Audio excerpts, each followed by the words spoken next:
Welcome to the first in a series of RaceRoom previews. Today we're checking out the Anderstorp circuit, along with the yet-to-be-released BMW M6 GT3. Let's check it out.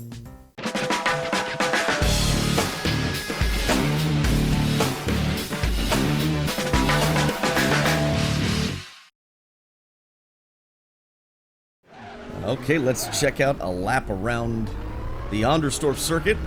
Hopefully I'm saying that right. You know, you try to look these things up when you're not familiar with them, and sometimes it doesn't work out well. So if I'm butchering it, just please let me know nicely. So this particular track I remember from GT Legends. And I just played GT Legends last year for the first time, so pretty fresh in my mind.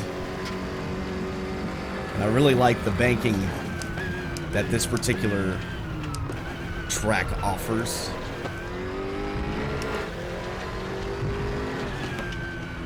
I asked Sector3, you know, what should I test the new BMW on? And they said, well, why don't you check out Anderstorp and see what you think of that with a GT3 car. It's like, all right.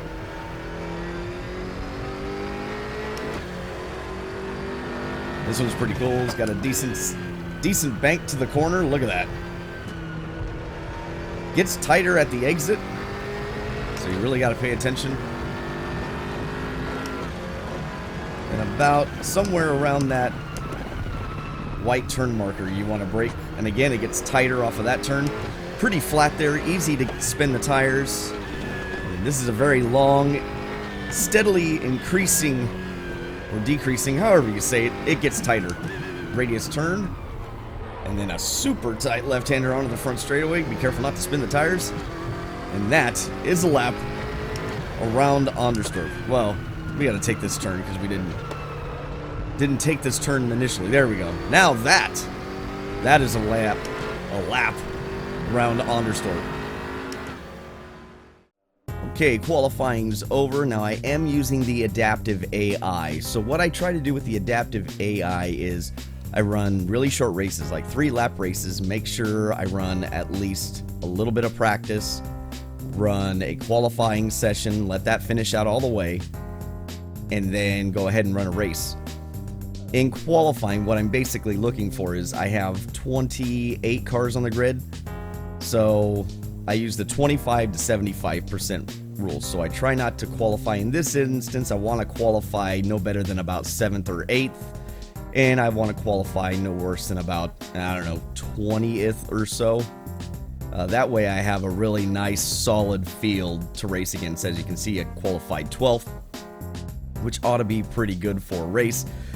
Which means I probably won't get up to the front unless I find some extra speed while I'm driving, but it should make for a very entertaining race. And this is kind of how I do all of my AI stuff. For those that are looking for offline racing, that's the rule that I use, the 25 to 75% rule. I try to be in between that of first place.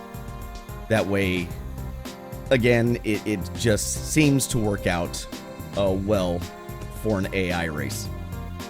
Okay, there you can see we're in the Turner Motorsports BMW M6 GT3. Let's see how this goes. Yay! RaceRoom has control of the car. I really dislike this, but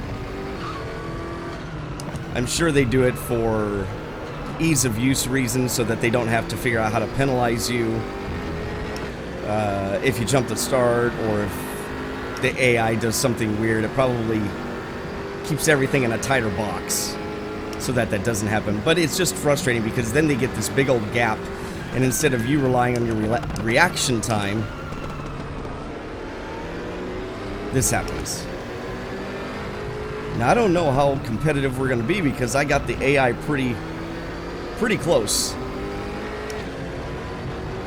Qualify with race fuel load and not qualifying fuel load.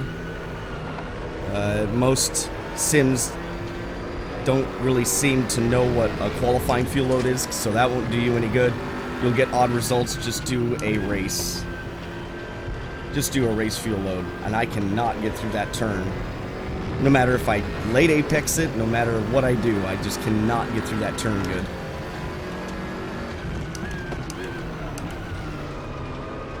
Kept it tight so the guy behind me couldn't get by.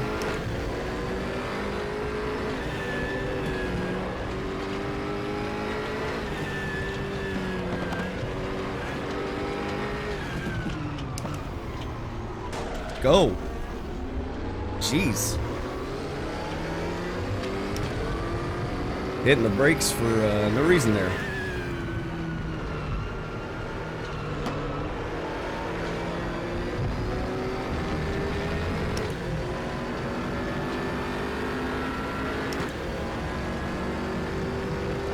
Tuning the AI just takes a little bit.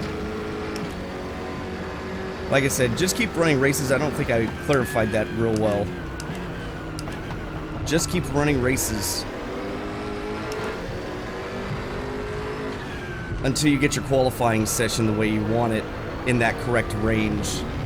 And then just back out and change your race parameter to the correct length of race you want to run.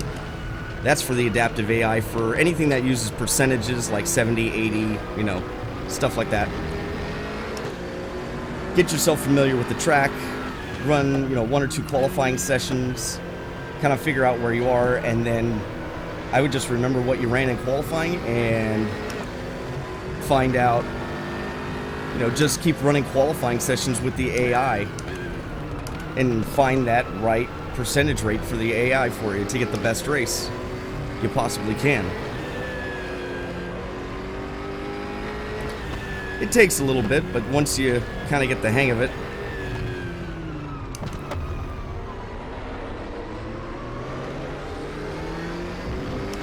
you'll be able to kind of narrow in on where you should be starting from, and it ends up working a lot better. M6 feels good. I must have hurt the motor.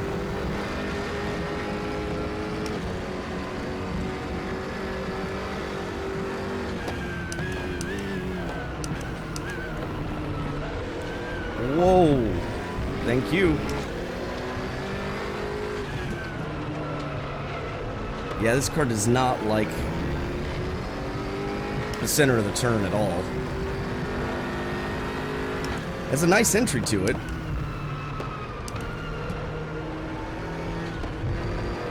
Good exit, but it does not like the center of the turn. And this is just standard setup right out of the box.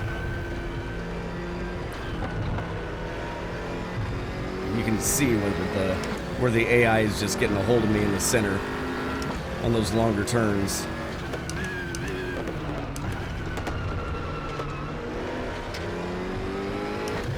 I did take the traction control down to 15%. That seemed like a happy medium. Basically, so I can get a nice run through there.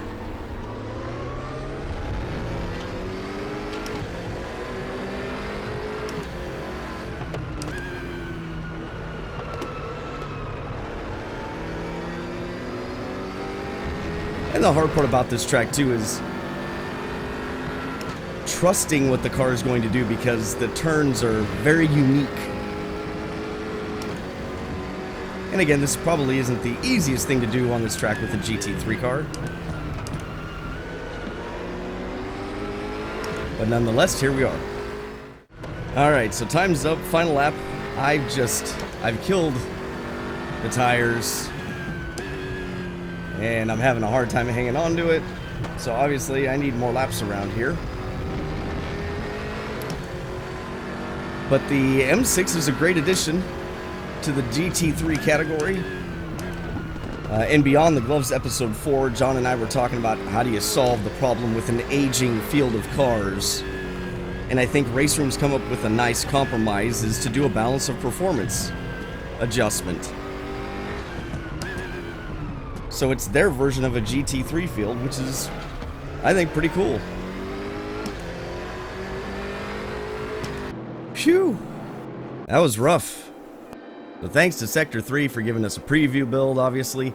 And yeah, I hope you enjoyed that look at Anderstorp and the BMW M6. Stay tuned for more RaceRoom preview coverage. For all the latest in sim racing news, hit up isrtv.com. You can follow me on Twitter at strange_Billy. Take care, and I will catch you all in the next preview.